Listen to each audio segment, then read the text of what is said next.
Hello student, कैसे हैं आप सभी। उम्मीद करते हैं आप सभी अच्छे होंगे। आप लोगों की परीक्षा की तैयारी अच्छी चल रही होगी। तो मैं आज आप लोगों के लिए क्लास 10th के भौतिकी का पहला चैप्टर प्रकाश का प्रवर्तन लेकर आया हूं। जो MVVI क्वेश्चन है, यह परीक्षा के दृष्टिकोण से बहुत ही इम्पोर्टेंट क्वेश्चन है, जिससे आपको 10 नंबर इसी वीडियो से मिलने वाला है। तो मैं क्वेश्चन की ओर चलता हूं, जिसका पहला क्वेश्चन आप डिस्प्ले पर देख सकते हैं कि इसका पहला क्वेश्चन क्या है। पहला क्वेश्चन है कि साइड मिरर में किस दर्पण का उपयोग किया जाता है। तो साइड मिरर में किस दर्पण का उपयोग किया जाता है, इसके 4 ऑप्शन है। ऑप्शन ए उत्तल दर्पण, ऑप्शन बी अवतल दर्पण, ऑप्शन सी समतल दर्पण, ऑप्शन डी इनमें से कोई नहीं। इसका राइट आंसर ऑप्शन ए हो जाएगा। ऑप्शन ए राइट आंसर उत्तल दर्पण। नेक्स्ट अगला क्वेश्चन है। क्वेश्चन देख सकते हैं आप सभी कि किस दर्पण में प्रतिबिंब जो है वो बड़ा बनता है। इसमें थोड़ा सा मिस्टेक है, यहाँ पर प्रतिबिंब में बड़ा प्रतिबिंब, यानी किस दर्पण में प्रतिबिंब जो है वो बड़ा बनता है। तो इसके राइट आंसर हो जाएंगे ऑप्शन बी अवतल, यानी इसके बी राइट आंसर हो जाएंगे। अवतल दर्पण में जो है प्रतिबिंब बड़ा प्रतिबिंब बनता है। नेक्स्ट अगला क्वेश्चन देखेंगे आप सभी। इसमें कहता है क्वेश्चन 3 में कि उत्तल दर्पण द्वारा बना प्रतिबिंब कैसा होता है। तो उत्तल दर्पण द्वारा बना प्रतिबिंब, इसके राइट आंसर ऑप्शन ए हो जाएंगे, हमेशा सीधा होता है। यानी हमेशा सीधा आपका उत्तल दर्पण द्वारा बना प्रतिबिंब होता है। नेक्स्ट अगला क्वेश्चन देखेंगे। अगला क्वेश्चन आपका कह रहा है कि प्रकाश के परावर्तन के कितने नियम होते हैं। तो आप सभी जानते होंगे कि प्रकाश के परावर्तन के कितने नियम होते हैं। तो प्रकाश के परावर्तन के इसके 2 नियम होते हैं। ऑप्शन ए 2 नियम होते हैं, प्रकाश के परावर्तन के भी और प्रकाश के अपवर्तन के भी 2 नियम होते हैं। नेक्स्ट अगला क्वेश्चन नंबर 5 देखेंगे कि दाढ़ी बनाने में किस दर्पण का उपयोग किया जाता है। तो दाढ़ी बनाने में किस दर्पण का उपयोग किया जाता है। ऑप्शन ए उत्तल दर्पण, ऑप्शन बी अवतल दर्पण, ऑप्शन सी समतल दर्पण, ऑप्शन डी इनमें से कोई नहीं। इसका राइट आंसर ऑप्शन बी हो जाएगा, अवतल दर्पण, क्योंकि अवतल दर्पण द्वारा बना प्रतिबिंब बड़ा होता है, इसलिए दाढ़ी बनाने में अवतल दर्पण का उपयोग किया जाता है। अगला क्वेश्चन देखेंगे, क्वेश्चन नंबर 6, समतल दर्पण द्वारा बना प्रतिबिंब कैसा होता है। तो समतल दर्पण द्वारा बना प्रतिबिंब कैसा होता है, इसके ऑप्शन देखेंगे। इसका ऑप्शन ए है काल्पनिक प्रतिबिंब, ऑप्शन बी वास्तविक प्रतिबिंब, ऑप्शन सी दोनों। यानी समतल दर्पण द्वारा बना प्रतिबिंब वास्तविक और काल्पनिक दोनों होता है। ऑप्शन सी राइट आंसर हो जाएंगे। नेक्स्ट अगला क्वेश्चन देखेंगे।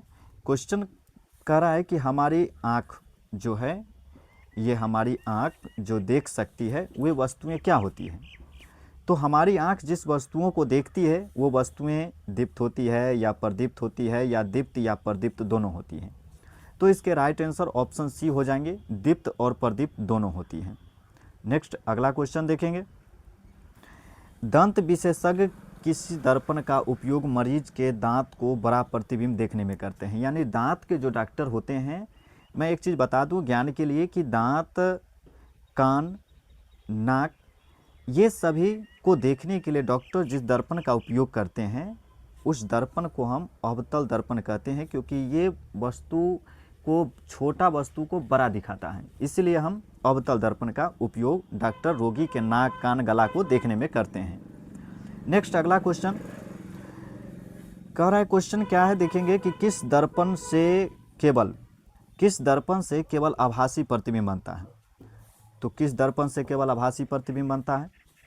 इसके ऑप्शन ए समतल दर्पण, ऑप्शन बी उत्तल दर्पण, ऑप्शन सी अवतल दर्पण, ऑप्शन डी समतल तथा उत्तल दोनों। यानी कि इसके राइट आंसर ऑप्शन डी हो जाएगा, समतल और उत्तल दोनों। यानी इसके राइट आंसर समतल और उत्तल ये दोनों प्रतिबिंब जो है कि आभासी प्रतिबिंब बनाता है। नेक्स्ट अगला क्वेश्चन देखेंगे। किसी वस्तु को हम तभी देख पाते हैं जब वह वस्तु प्रकाश को क्या करती है।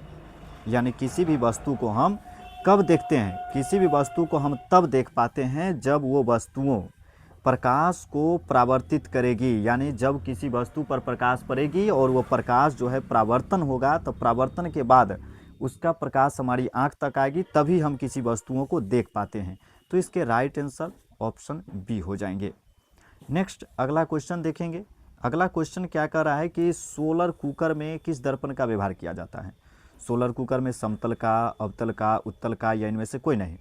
तो इसके राइट आंसर ऑप्शन, सॉरी ये गलत हो जाएगा, यानी इसके राइट आंसर ऑप्शन बी होंगे।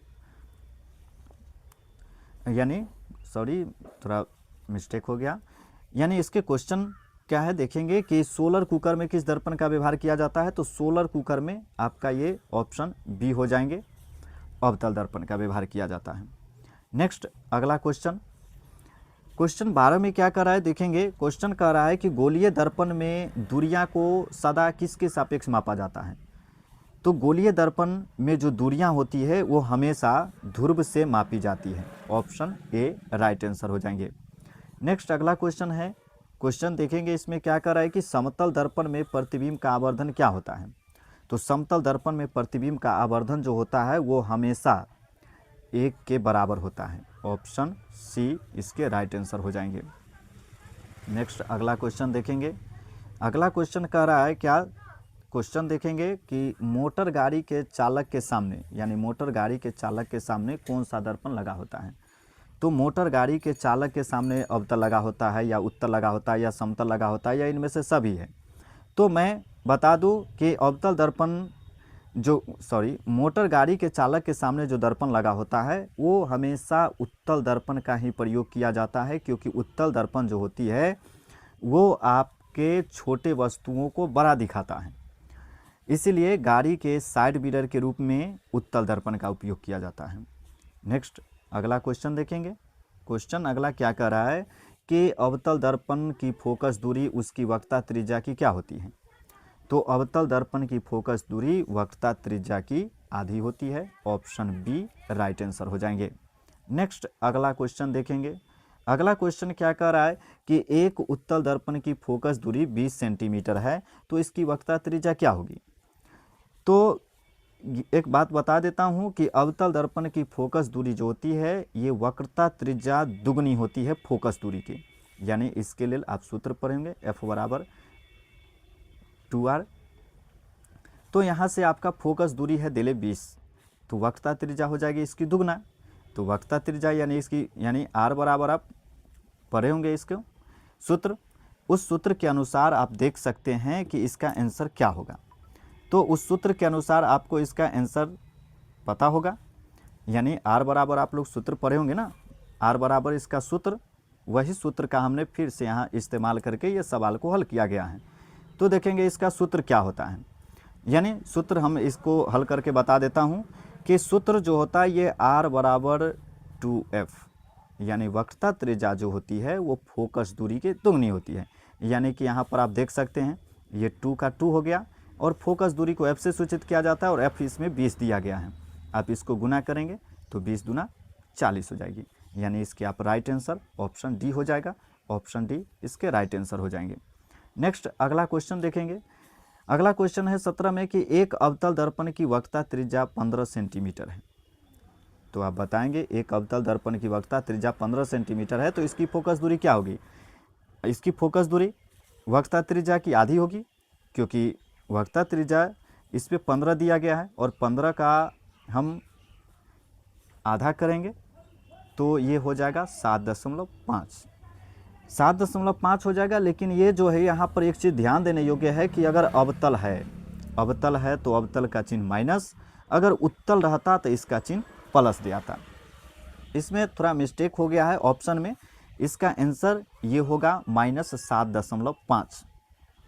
ठीक है। नेक्स्ट अगला क्वेश्चन आप देखेंगे इसमें क्या क्वेश्चन कर रहा है कि निम्नलिखित में कौन प्रकाश के परावर्तन का नियम है। देखिए प्रकाश के परावर्तन के 2 नियम होते हैं, ये 2 नियम होते हैं, इसमें से एक नियम दिया गया है और ये कौन सा नियम है इसमें ऑप्शन खोजना है। पहला है कि आपतन कोण परावर्तन कोण के बराबर होता है, दूसरा परावर्तन कोण अपवर्तन कोण के बराबर होता है, तीसरा आपतन कोण विचलन कोण के बराबर होता है, और या डी में है सभी। तो देखेंगे इसका आंसर ऑप्शन ए हो जाएगा। ऑप्शन ए आपके आपतन कोण परावर्तन कोण के बराबर होता है। नेक्स्ट अगला क्वेश्चन देखेंगे। अगला क्वेश्चन कहता है कि काल्पनिक प्रतिबिंब हमेशा कैसा होता है। तो काल्पनिक प्रतिबिंब कैसा होता है, हमेशा काल्पनिक प्रतिबिंब सीधा होता है। ऑप्शन ए राइट आंसर हो जाएंगे।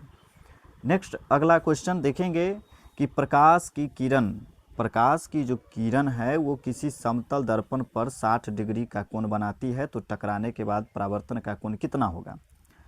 तो इसके ऑप्शन ए है 90 डिग्री, ऑप्शन बी है 60 डिग्री, ऑप्शन सी है 30 डिग्री, ऑप्शन डी है 45 डिग्री। इसका राइट आंसर ऑप्शन सी हो जाएगा 30 डिग्री, यानी 30 डिग्री हो जाएगी। तो स्टूडेंट कैसा लगा यह वीडियो आप लोगों को? अगर यह वीडियो अच्छा लगा हो तो मेरे चैनल को आप सभी सब्सक्राइब करेंगे, लाइक करें, कमेंट करें और शेयर करें ताकि मैं आप लोगों के लिए फिर से वीडियो बना सकूं। धन्यवाद आप सभी को वीडियो देखने के लिए।